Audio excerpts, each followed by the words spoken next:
Good morning, everyone. Happy Tuesday. Kate Lincoln-Goldfinch here from Lincoln-Goldfinch Law, coming to you with your weekly Facebook Live video about immigration updates.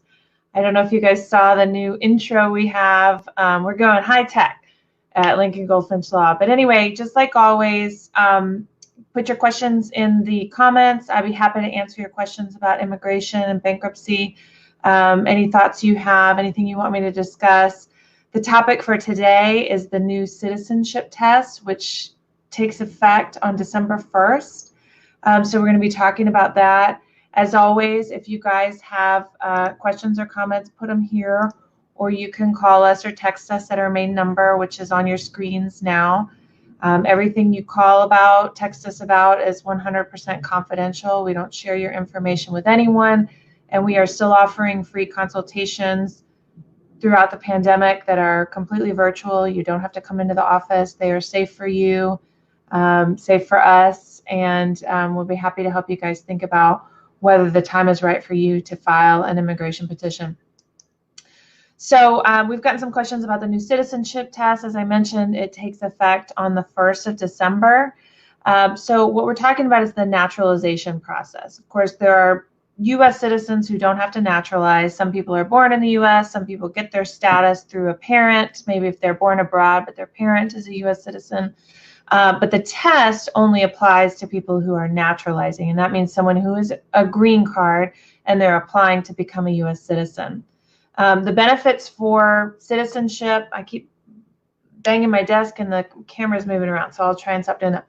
The benefits to being a citizen over a permanent resident are, the first is you can't lose your status. You can't be deported. So it's a safer status, although permanent residence is a lifelong status.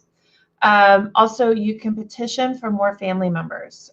So U.S. citizens can petition for spouses, children, regardless of their age or marital status, and their siblings. So permanent residents cannot petition for siblings, and they cannot petition for married children. So it allows you to petition for more people. Also parents, U.S. citizens can petition their parents, whereas permanent residents cannot.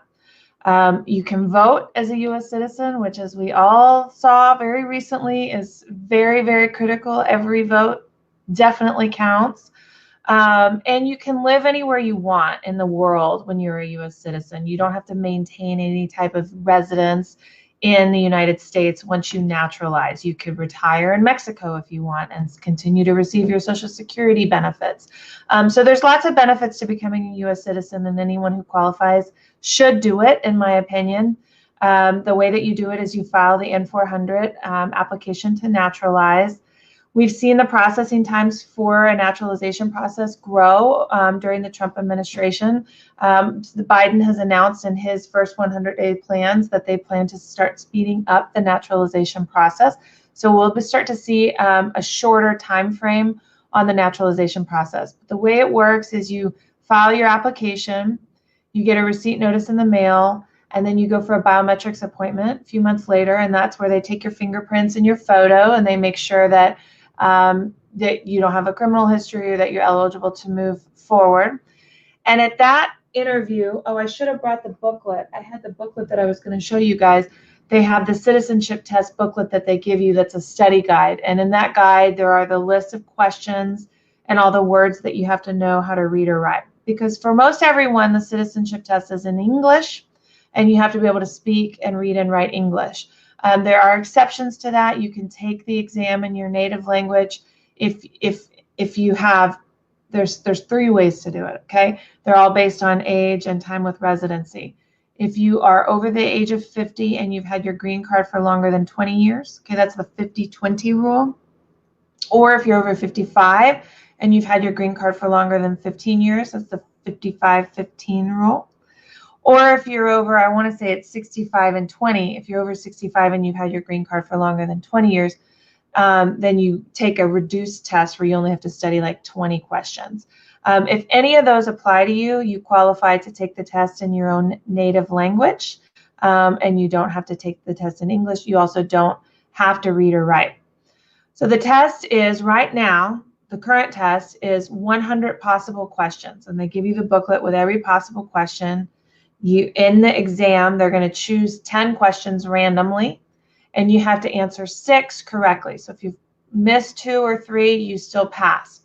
If you don't pass the test, either because your English isn't good enough or you fail the civics test, you get one more chance to take the test, and they call you back a few months later to retake the test. We've had several clients have that happen over the years, and most of them are successful in round 2 because you sort of get a sense of what it's like, how you need to study. But one tip I always tell people is don't just study the test, the questions and the things you need to know how to read and write. It's also really useful to study your form. You know, that N400 application is over 20 pages, and it contains lots of information about the applicant, like your work history, your travel history, your family members, where they all live, and then a bunch of questions about your eligibility. And the officer at the exam is going to want to review those questions with you in English. And if they get the sense that you don't understand what the form says, that's when they start to really question your language ability. What's the change? The change is that starting on December 1st, there's a new citizenship test. This is another one of the Trump administration's attempts to create barriers to legal immigration. They've added, not a lot of questions, they've added 28 questions to the test. So instead of 100, there's 128 possible questions. And they've doubled the amount of questions that they'll ask in the interview. So instead of asking 10 questions, they're now going to ask 20 questions, and you have to get 12 right. It's the same passage rate as before. But you just have to study more questions. Now, the new test doesn't apply to everyone who's interviewed on December 1st or later. It goes by the date that you filed your application. So for people who want to still take the existing test, you need to submit your application within 1 week from today, because today is the 24th. So you need to submit it by December 1st. So if you're watching this video later, just pay attention to the dates. But here's the thing. If you file it on December 2nd and you're going to have to take the new citizenship test, you have all this time to study. You can study the new questions. They're just adding 28 questions. Yes, it's slightly more difficult, but in my experience, this is not a difficult test for people. They give you all the possible questions. They give you all the possible answers. And as long as you put the work in, studying what they are, practicing, I advise using flashcards, and sometimes they'll even give you the flashcards with the questions on it. If not, you can print them and make your own. But the benefit of studying with a flashcard is you go through, you put the question on one side, you ask yourself the question. Here, I'll give you an example of a question. What is the rule of law? Okay, and the 4 possible answers are everyone must follow the law, leaders must obey the law, the government must obey the law, or no one is above the law. Any one of those 4 answers would be possible. So you can build your own flashcard, and you can put the question on one side and the answers on the other side, and then you just quiz yourself. Do I know the answer to this question? And if I do, it goes in one pile. I've got those questions down. If I didn't get it right, or I felt a little unsure, it goes in another pile. I didn't get those questions right. Then you take the pile that you didn't know that well, and you redo that pile until that pile keeps getting smaller and smaller and smaller, and then you've got it. That's how you study with flashcards. It's a really great way to study for the citizenship test. Main thing I want to say is to everyone, don't worry that much about this new test. Yes, the Trump administration is trying to reduce the amount of people who become citizens, but you guys can do it. This is not a hard test. We're only talking about 28 more questions. And if you file after December 1st of 2020, you'll be taking the new test, but you'll know what to study. And that's assuming that we don't see a change in the citizenship process or the test process under a new presidential administration, which is entirely possible. So if you qualify for citizenship, don't let this new test news stress you out. It's really not that much different. You guys can do it. You deserve this. There are lots of benefits to becoming a U.S. citizen, and we are here to help you. One thing about our clients is we never send them to their exams without representation. So that's one thing you always want to pay attention to as you're talking to a lawyer who's going to represent you, is you want to go with a lawyer who's going to be with you at the interview, because we want to be there to make sure that the officers are behaving appropriately, etc. So the new test goes into effect December 1st. Don't let it stress you out. If you qualify, go ahead and apply for citizenship. It's great thing to be able to do, to be able to vote. The basic eligibility requirements are that you are over the age of 18, that you've had your green card for more than 5 years, or more than 3 years if you're married to a U.S. citizen. and that you have good moral character. You don't owe a bunch of taxes, you don't owe back child support, you don't have serious criminal incidents in your past. If you do have an arrest more than 3 or 5 years, you can still usually qualify depending on what the conviction was. And those are things we want to look at on a case-by-case basis.